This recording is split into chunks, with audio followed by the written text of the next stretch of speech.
Alhamdulillah wassalatu wassalamu ala Rasulillah wa ala alihi wa ashabihi wa man tabi'ahum bi ihsanin ila yaumiddin wa ba'd. Alhamdulillah, kita akan melanjutkan pembacaan kitab A'lamus Sunnah Al-Mansyurah li'tiqadi Ta'ifatin Najatil Mansurah karya Syekh Hafidh Ahmad Hakami rahimahullah ta'ala.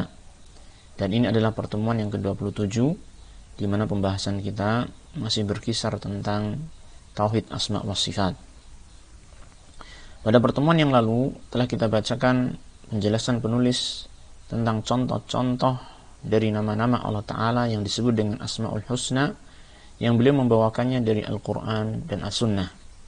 Maka pada kesempatan ini kita akan membaca kelanjutan penjelasan beliau tentang masalah tauhid asma wa sifat ini, yaitu tentang penunjukan nama-nama tersebut, yaitu Asma'ul Husna tersebut, kepada makna-makna yang wajib untuk kita mengimaninya, ya.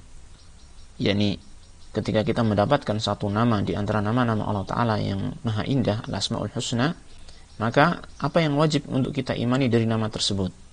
Nah, inilah yang akan diterangkan oleh penulis. Maka beliau menerangkan hal tersebut dengan menjelaskan bahwasanya nama-nama tersebut memiliki penunjukan terhadap makna-makna yang wajib untuk kita imani. Nah, beliau menyampaikan sebuah pertanyaan dengan mengatakan ala kam naw'in dalalatul asma'il husna. Kepada berapa macam ini penunjukan asma'ul husna ini, yani al-asma'ul husna, nama-nama Allah Ta'ala yang maha indah ini, apabila disebutkan itu maka menunjukkan kepada berapa macam penunjukan. Maka beliau mengatakan hiya ala thalathati anwa'in, dia menunjukkan kepada 3 macam penunjukan, ya. Jadi setiap nama-nama Allah Ta'ala itu, karena dia merupakan lafaz, ya, maka dia menunjukkan kepada 3 macam penunjukan yang semuanya itu harus kita imani. Nah, beliau mengatakan dalalatuha ala dzati mutabaqatan. Yang pertama adalah penunjukan nama-nama tersebut kepada zat Allah Ta'ala secara mutabaqah. Dan yang kedua dalalatuha ala sifatil mushtaqqah, ala sifatil mushtaqqati minha tadammunan, yaitu penunjukan nama-nama tersebut kepada sifat-sifat yang diambil dari nama tersebut secara tadammun. Wa dalalatuha 'ala sifatil lati mashtaqat minha iltizaman, dan penunjukannya kepada sifat-sifat yang dia tidak diambil dari nama tersebut secara iltizam. Baik. Untuk memahami apa yang dimaksud oleh penulis di sini, maka saya ingin menerangkan sedikit tentang masalah dalalatul alfaz, yang ini merupakan bagian yang diterangkan oleh para ulama usul fikih. Dalam pembahasan usul fikih, di sana terdapat pembahasan yang disebut dengan dalalatul alfaz, yaitu macam-macam dalalah atau penunjukan suatu lafaz terhadap makna tertentu. Dan para ulama usul fikih telah menjelaskan di sana ada 3 macam dalalah yang ditunjukkan oleh lafaz tersebut. Yang pertama adalah dalalah mutabaqah, ya.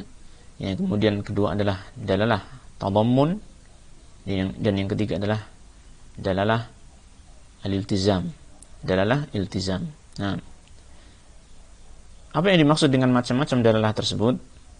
Untuk yang pertama, dalalah mutabaqah, maka bisa kita fahami dengan keterangan berikut ini, yaitu dalalah mutabaqah adalah penunjukan suatu lafaz kepada keseluruhan makna yang ditunjukkan oleh lafaz tersebut. Ya, kita berikan di sini contohnya. Ini penunjukan lafaz rumah. Kita mengambil kata rumah misalnya. Rumah dalam bahasa Arabnya al-bait, ya. Maka apabila kata rumah ini digunakan untuk menunjukkan keseluruhan bagian rumah, mulai dari pondasi, tembok sampai atapnya, ini keseluruhan rumah tersebut, maka itu disebut dengan dalalah mutabaqah. Kata rumah menunjukkan kepada keseluruhan rumah tersebut, maka itu merupakan dalalah mutabaqah.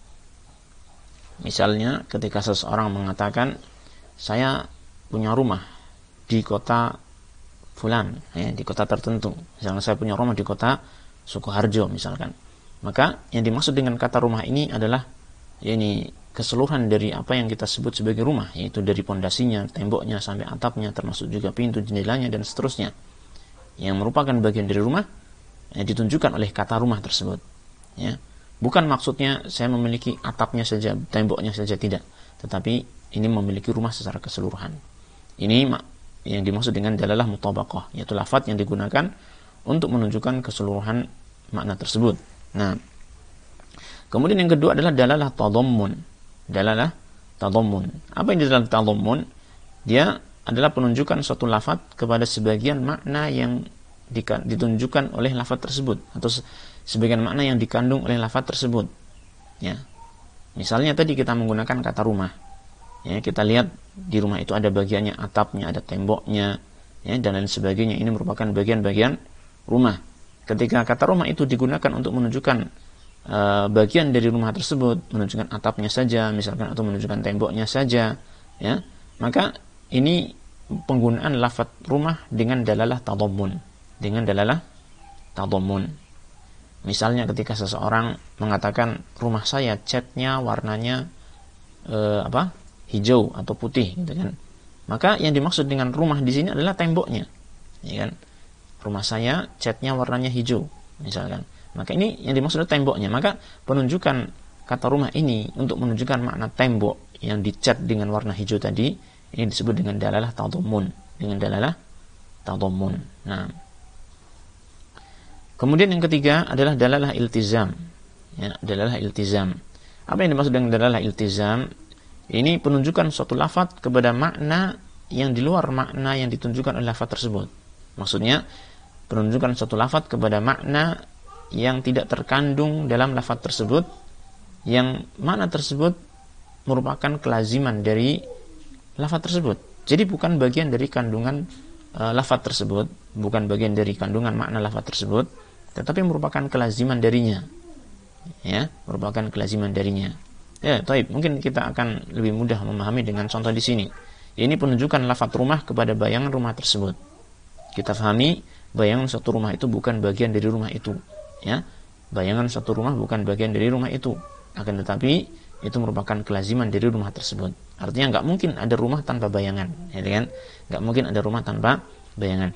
Maka ketika lafaz rumah digunakan untuk menunjukkan bayangan rumah tersebut, maka ini yang disebut dengan dalalah iltizam. Dalalah iltizam. Misalnya seseorang mengatakan saya berteduh, yakni dari cahaya matahari di rumah tersebut. Ya, saya berteduh dari cahaya matahari di rumah tersebut. Bernaung di rumah tersebut dari cahaya matahari. Maka yang dimaksud adalah apa? Bayangannya. Dimaksud adalah bayangan rumah tersebut. Maka ini kita melihat bahwasanya satu lafaz itu terkadang menunjukkan kepada suatu makna secara mutabaqah, kadang menunjukkan satu makna secara tadammun, terkadang menunjukkan suatu makna secara iltizam. Nah, demikian pula halnya tentang lafaz-lafaz yang ada dalam al-asmaul husna, nama-nama Allah Ta'ala yang maha indah. Maka lafaz-lafaz tersebut menunjukkan kepada makna-makna yang wajib untuk kita imani dari apa yang ditunjukkan oleh nama-nama tersebut. Taib. Maka nama-nama Allah Ta'ala al-asmaul husna ini, ya, maka dengan metode penunjukan tadi, ya, kita bisa memahami bahwasanya nama Allah Ta'ala itu menunjukkan kepada zat Allah Subhanahu wa Ta'ala sekaligus sifatnya secara mutabaqah. Ya, secara mutabaqah. Nanti akan ada contohnya di bawah. Dan nama-nama tersebut menunjukkan kepada sifat yang dikandung oleh nama tersebut, ini sifat yang diambil dari nama tersebut secara tadammun, dan nama tersebut juga menunjukkan kepada sifat-sifat lain, ya, yang tidak terkandung dalam nama tersebut secara iltizam. Nah, sehingga di sini kita mendapatkan pelajaran bahwasanya dalam kita mengimani nama Allah Ta'ala, kita harus mengimani bahwasanya nama Allah Ta'ala itu adalah a'lam wa awsaf. Nama Allah Ta'ala adalah nama bagi Allah Ta'ala, nama diri bagi Allah Ta'ala untuk menunjukkan zatnya Allah Ta'ala, sekaligus dia adalah sifat bagi Allah Subhanahu wa Ta'ala. Nah, ini merupakan salah satu kaidah yang disebutkan oleh Syekh Muhammad bin Shalih Al-Utsaimin rahimahullah ta'ala dalam Al-Qawaidul Muthla, yakni bahwasanya asma Allah Ta'ala a'lam wa awsaf. Nama Allah Ta'ala itu menunjukkan kepada nama diri Allah Ta'ala, yaitu menunjukkan kepada zat Allah Ta'ala, sekaligus menunjukkan kepada sifat-sifat Allah Ta'ala. Baik. Untuk memahami tentang hal ini dalam nama Allah Ta'ala Al-Asma'ul Husna, maka kita lihat contoh dari beliau. Dia mengatakan, ma mithalu dzalik. Apa contohnya hal itu? Ya. Jadi contoh penerapan dari penunjukan al-asmaul husna tersebut. Dia mengatakan mithalu dzalika ismuhu ta'ala ar-rahmanur rahim yadullu ala dzatil musamma wa huwa Allahu azza wa jalla mutabaqatan. Nah, contohnya adalah nama Allah Ta'ala Ar-Rahman Ar-Rahim. Ya, nama ini menunjukkan kepada zat yang menjadi objek nama tersebut, objek yang dinamai dengan nama tersebut, yaitu Allah Subhanahu wa Ta'ala, Allah Azza wa Jalla, secara mutabaqah. Ya, penunjukan mutabaqah, nama tersebut menunjukkan kepada zat Allah Ta'ala. Tentu saja zat ini sekaligus zat yang memiliki sifat-sifat yang sempurna, ya kan?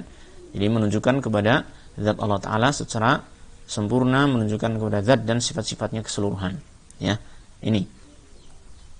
Jadi nama tersebut menunjukkan kepada zat Allah Subhanahu wa Ta'ala. Wa 'ala sifatil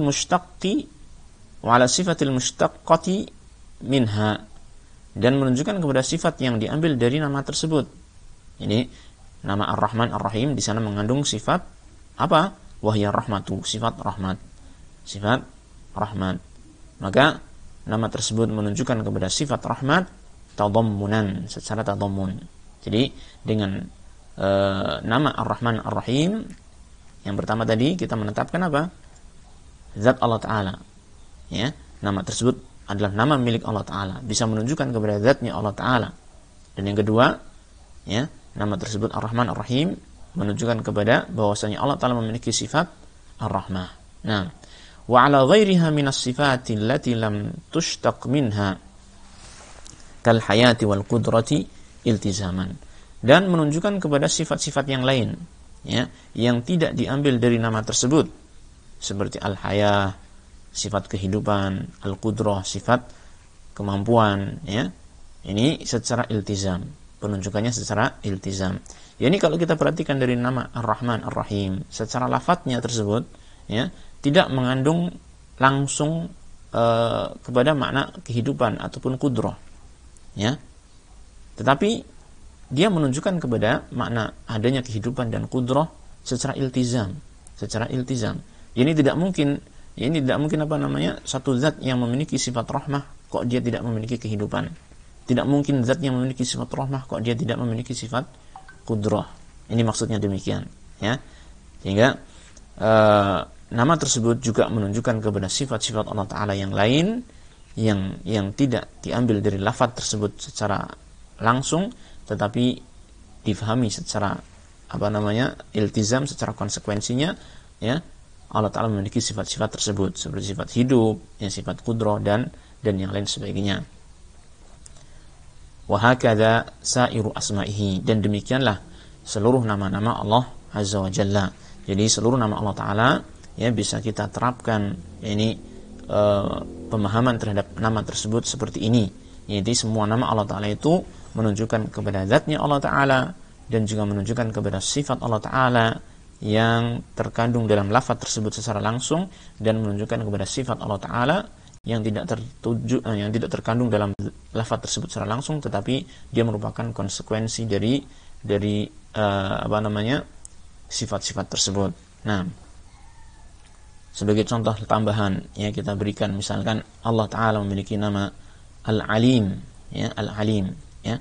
Maka kita katakan nama Al-Alim ini pertama menunjukkan kepada zatnya Allah Ta'ala, ya, menunjukkan kepada zatnya Allah Ta'ala. Artinya kita bisa menyeru Allah Subhanahu wa Ta'ala, berdoa kepada Allah Ta'ala dengan menyebut nama Al-Alim ini. Demikian pula nama As-Sami' Al-Basir dan seterusnya, itu menunjukkan kepada zatnya Allah Tabaraka wa Ta'ala, ya.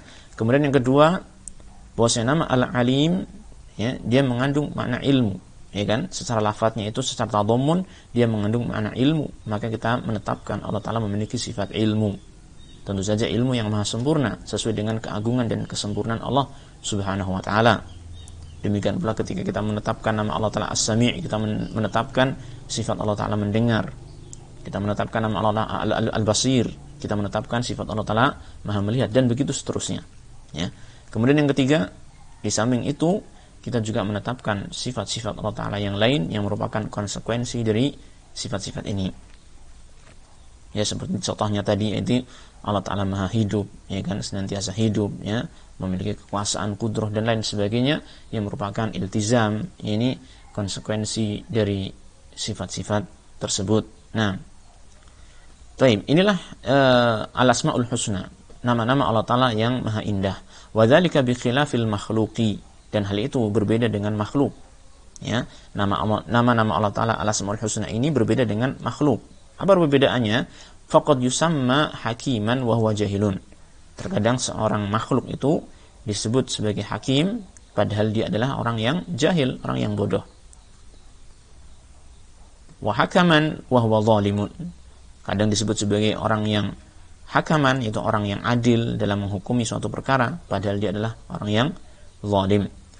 Wa azizan wa huwa dzalilun. Seorang makhluk terkadang disebut sebagai aziz, orang yang mulia, padahal sesungguhnya dia adalah orang yang rendah. Wa syarifan wa huwa wadhi'un, ya, dia disebut sebagai orang yang mulia, tapi dia orang yang rendahan. Wa kariman wa huwa laimun, ya, sama ya, ini maknanya hampir sama, azizan, syarifan, kariman, ini mulia, wa huwa laimun, dan dia orang yang tercela, ya. Wa salihan wa huwa talihun. Terkadang makhluk itu disebut sebagai saleh, tetapi nyatanya dia orang yang taleh, yang tidak saleh. Wa sa'idan wa huwa syaqiyun, disebut sebagai orang yang sa'id, ya, namanya sa'id, tetapi ternyata dia orang yang syaqi, itu orang yang celaka. Wa asadan wa hanzalatan wa alqamatan wa laysa kadzalik, ya. Kadang seseorang itu diberi nama asad, singa, wa hanzalata, diberi nama hanzalah, wa alqamata, diberi nama alqamah, tetapi dia tidak demikian. Asad itu singa, hanzalah itu semacam buah, seperti jeruk, tetapi dia itu rasanya pahit, gitu kan. Alqamah ini semacam buah labu dan semisalnya, ya. Terkadang seseorang memiliki nama-nama seperti ini, tapi hakikatnya dia bukan itu, gitu ya. Tidak seperti itu. Walaysa kadzalik. Nah, ini makhluk, ya, makhluk. Dia punya nama tidak sesuai dengan apa yang ada pada dirinya. Namanya makhluk tersebut, nama yang ada pada makhluk tersebut, ya, tidak sekaligus menunjukkan sifat yang ada pada makhluk tersebut. Nah, maka Allah Ta'ala tidak demikian. Nama Allah Ta'ala Al-Husna, maha indah. Dia mencapai puncak keindahannya. Kenapa demikian? Karena nama-nama Allah Ta'ala tersebut selain menunjukkan kepada zat Allah Ta'ala, juga menunjukkan kepada sifat-sifat Allah Ta'ala yang maha sempurna. Fasubhanallahi wa bihamdihi huwa kama wasafa nafsahu wa fawqa ma yasifuhu bihi khalquhu. Maka maha suci Allah Ta'ala, dan dengan memujinya, ya, huwa kama wasafa nafsahu, dia sesuai dengan apa yang dia sifati dirinya dengan hal tersebut, wa fawqa ma yasifuhu bihi khalquhu, dan dia melebihi apa yang disifati oleh makhluk terhadap Allah Subhanahu wa Ta'ala. Intinya, ma'asyiral ikhwah azanillah wa iyyakum jami'an, di sini kita harus mengimani, ketika kita mengimani asma Allah Ta'ala Al-Husna, kita mengimani asma Allah Ta'ala Al-Husna, kita harus mengimani itu sebagai nama bagi Allah Subhanahu wa Ta'ala. Kita bisa memanggil Allah Ta'ala dengan nama-nama tersebut. Dan yang kedua, kita harus mengimani sifat-sifat yang terkandung di dalam nama-nama tersebut, ya. Kita harus mengimaninya dengan cara yang paling sempurna, yaitu sifat-sifat yang maha sempurna bagi Allah Subhanahu wa Ta'ala, tanpa menyerupakainya dengan sifat-sifat makhluk. Nah, barangkali ini yang bisa kita bacakan untuk pertemuan yang ke-27 ini. Mudah-mudahan Allah memberikan manfaat, ilmu yang bermanfaat bagi kita semua, dan amal yang saleh. Wassallallahu wassalam ala nabiyyina Muhammadin wa ala alihi wa sahbihi ajma'in. Walhamdulillahi rabbil alamin.